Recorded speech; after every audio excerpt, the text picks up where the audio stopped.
अतुलित बलधामम हेमशैलावदेहम धनुजवन कृशानु ज्ञानिनाम अग्रगण्यम सकल गुण निधानम वानराणामधीशम रघुपति प्रिय भक्तम वात जातम नमामि। जय श्री राम मित्रों, मैं पंडित पवन भारद्वाज आप सभी का हमारे YouTube channel astro life Kaithal में बहुत बहुत स्वागत करता हूँ।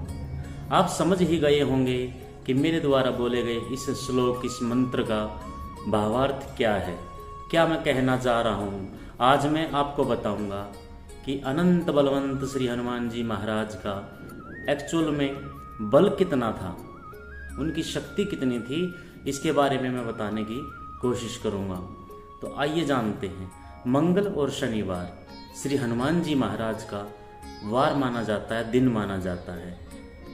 अनेकों भक्त मंगल और शनिवार के दिन श्री हनुमान जी को विधिवत पूजन करते हैं, प्रसन्न करने के लिए अनेकों उपाय करते हैं। देखिए मित्रों, श्री हनुमान जी महाराज में वैसे तो अनेक शक्तियाँ उनके पास हैं, अनेकों सिद्धियाँ भी उनके पास हैं। इस संसार में अनेकों भक्त ऐसे हैं जो पल पल में श्री हनुमान जी महाराज के दर्शन करना चाहते हैं, उनकी एक कृपा पाना चाहते हैं। चलिए मैं बताता हूँ कि हनुमान जी में सही में कितना बल था। मित्रों, 10,000 हाथियों का बल, एक हाथी का बल बहुत ज्यादा होता है, समझो 10,000 हाथियों का बल एक दिग्गज में होता है, दिग्गज में होता है।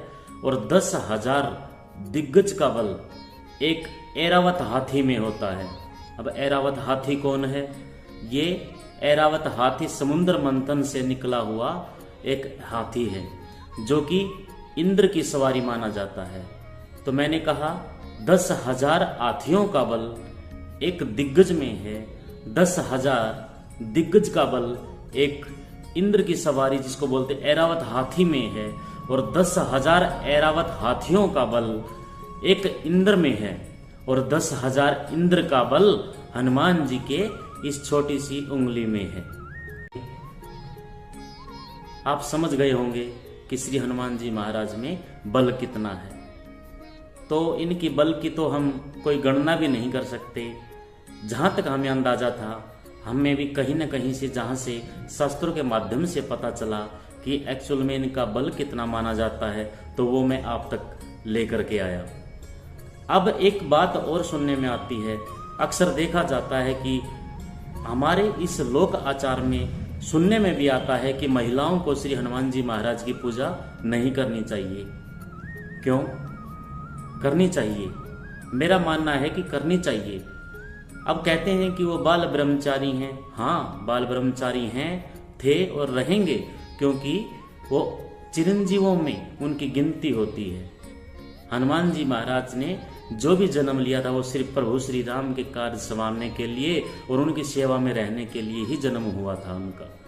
इसीलिए आज अष्ट चिरंजीवों में भी उनकी गिनती होती है। महिलाओं में क्यों पूजना चाहिए? इसलिए पूजना चाहिए क्योंकि श्री हनुमान जी महाराज ने भी एक महिला से ही, यानी कि माता अंजनी से ही जन्म प्राप्त किया था। तो ये थी छोटी सी जानकारी। आशा करता हूँ आपको पसंद आई होगी। तो कृपा करके हमारे चैनल को सब्सक्राइब करें, शेयर करें, कमेंट्स जरूर करें। आगे भी एक बहुत ही अच्छी वीडियो में आप तक लेकर के आऊँगा, जिसके अंदर बताया जाएगा कि श्री हनुमान जी महाराज की कितनी शादियाँ हुई थी और क्यों हुई थी, किसके साथ हुई थी, ये सब उस वीडियो में मैं बताने की कोशिश करूँगा। तो मिलते हैं अगली वीडियो में कुछ समय के बाद। जय श्री राम।